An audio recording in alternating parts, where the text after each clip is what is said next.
Hi. This is kind of an odd little segment of Renegade Healer. I'm in my kitchen making fudge for Valentine's Day. I'm tired. But I'm tired because I laid awake last night for a long, long time. I didn't have a good sleep night. And I kind of had one of those like moments of clarity. But anyway, I want to just try today to explain the experience of aphasia. And this is something that's been nagging at me all throughout my whole experience because I'm really passionate about words and expressing myself clearly and helping others to connect by understanding experience. It's something I've always been super passionate about. And I'm always wondering, is this true irony that for somebody like myself that was almost ridiculously devoted to words to have aphasia?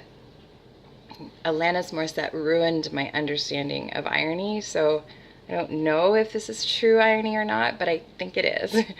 Anyway, last night when I was laying awake, I actually shook my husband at like 2 in the morning. I was like, I have to tell you this so that I won't forget because I'm going to use it tomorrow. So now I have to do this because otherwise I will have woken him in vain. Okay, so aphasia. The best way that I think I have settled on so far to explain this is you have to imagine those days that we all have where you're late for work or you're late for something important, and you know that you put your keys or your purse or your wallet, you know exactly where you put them, and you go to get them and they're not there. And you are like, this doesn't make sense. Where'd it go? And you start looking and searching and trying to go to all the logical places, and you can't find it anywhere. And the longer you're searching, the more kind of sort of panicky, kind of hurried feeling you get, and then you start to kind of get confused. And okay, we've all done that, right?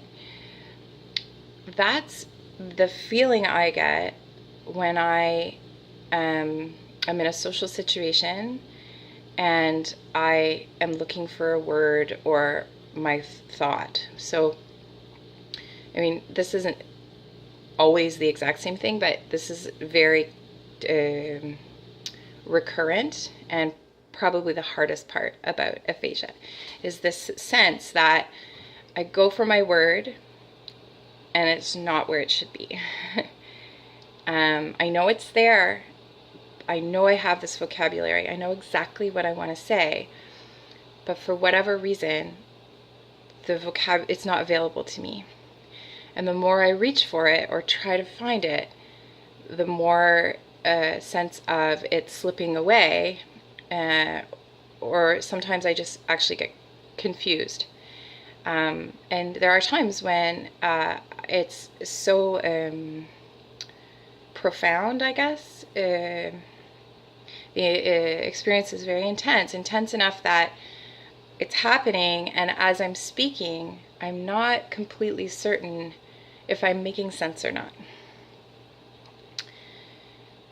To the outsider, the friend, the family, whatever, it looks probably quite different. I know it looks different because I have amazing friends and family who I talk to about this, and when I've been in a conversation and I've been feeling it a lot and I speak to them afterwards, they'll tell me, we don't notice. We know they see a difference in me because they know me before my injury and after. So they see a difference, but they don't see it as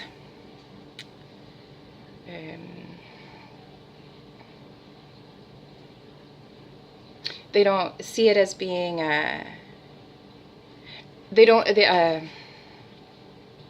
it's just not as obvious to them as it is to me.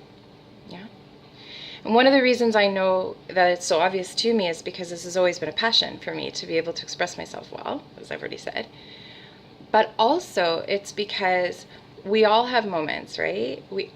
Everybody on the planet has moments where they just can't find the word. It's like it's on the tip of your tongue, or they know what they want to say, but they just can't quite organize it the way they want to. They just need a minute, or they need to like rephrase. That happens to everybody, including me. It still happens to me. And this is what's interesting, is that I can tell the difference. I know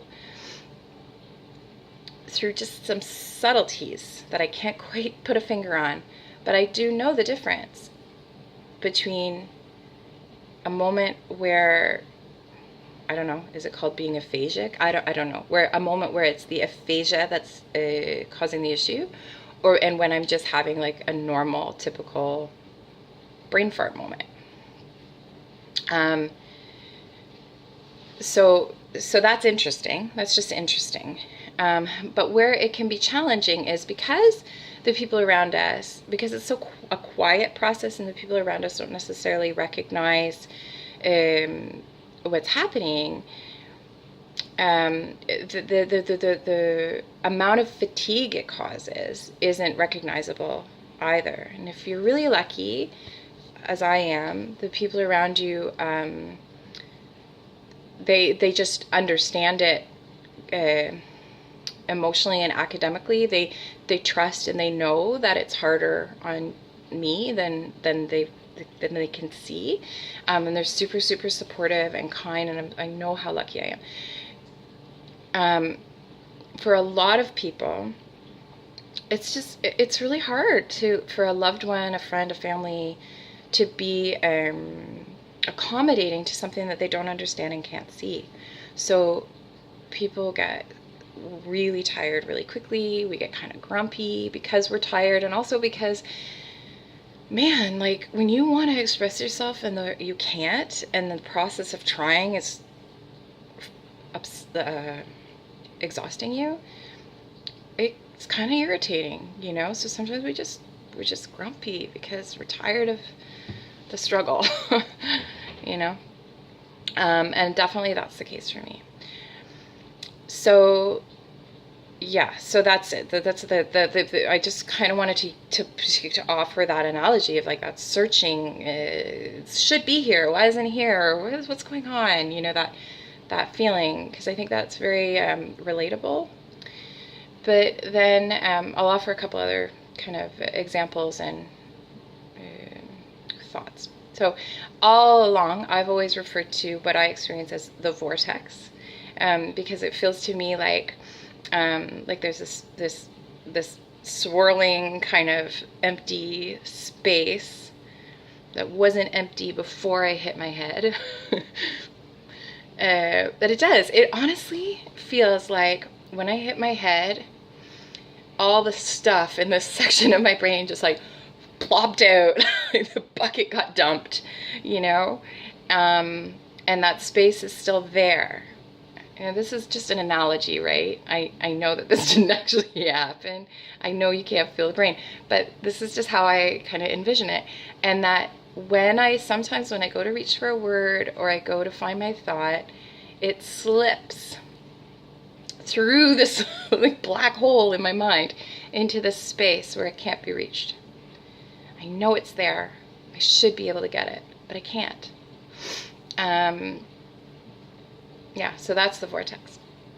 And there are times when it gets worse, and there are situations that make it worse, like when there's too much stimulation in my environment.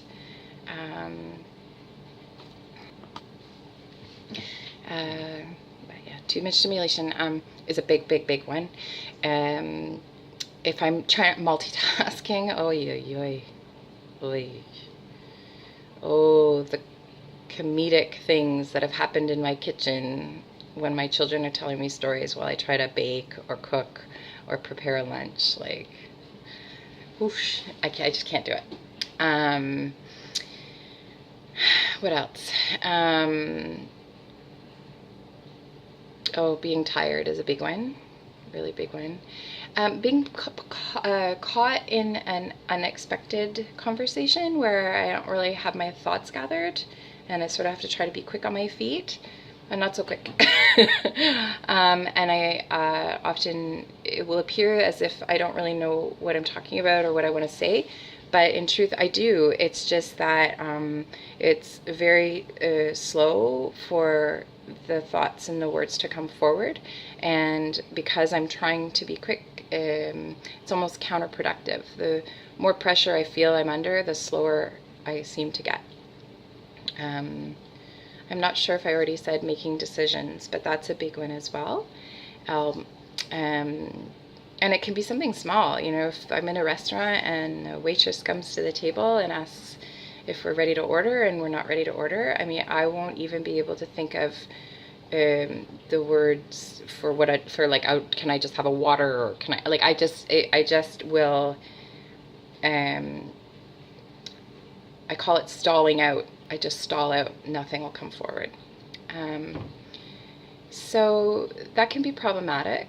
And I think it depends on everybody's lifestyle and environment, and whether they're still trying to work or not, the pace that they're trying to maintain.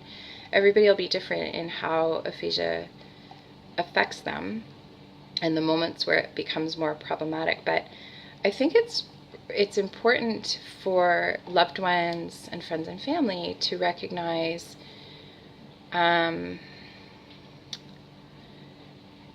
that even though it looks like just kind of a funny little brain fart moment, and really and truly I do most of the time try to just handle it with humor and humility, because what are you going to do, right? You can't be sad all the time.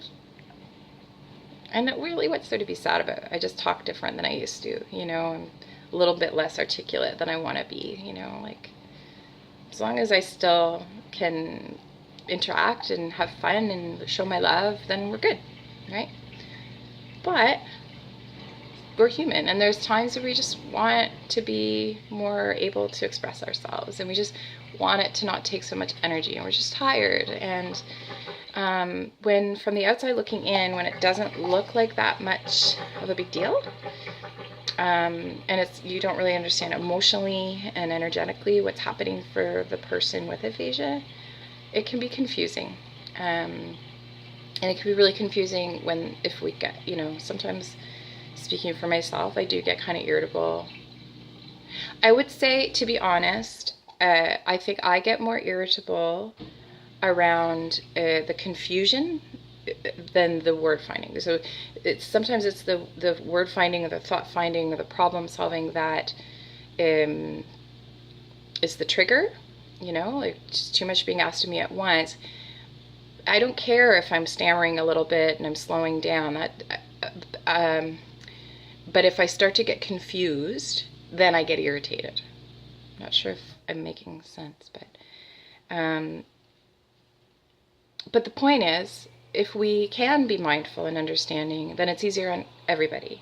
You know, you don't even necessarily have to change anything that you're doing to be supportive of one another, understanding toward each other. It's just having a little bit of a deeper sense of knowing and understanding what the other person's going through, so that you don't take things personally, or you can slow the pace a little bit to give them a bit of extra time to speak or gather their thoughts. So right now is a really good example of something that happens for me. Sometimes my thoughts come at, like, the pacing of my thoughts and my speech are off. It's sort of like when on television, when there's like the voice track doesn't match the audio doesn't match the video track, and you get that delay between the mouth and the voice. So think about that kind of happening in my head. And so then as I'm speaking, I'm not completely certain that I'm making sense, which again is really kind of confusing, right? Especially when people then tell you, yeah, you are making sense. Like, if I'm making sense to you, why am I not making sense to me? Crap. it's hard, and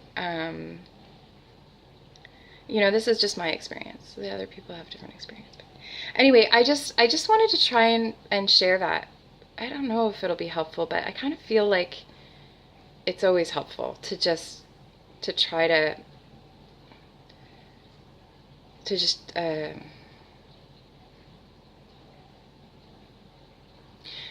I say connection is protection. So we share experience, we feel less alone. We feel less alone, it's easier to cope. The better we cope, the better we heal. Or just live, right? So there you go.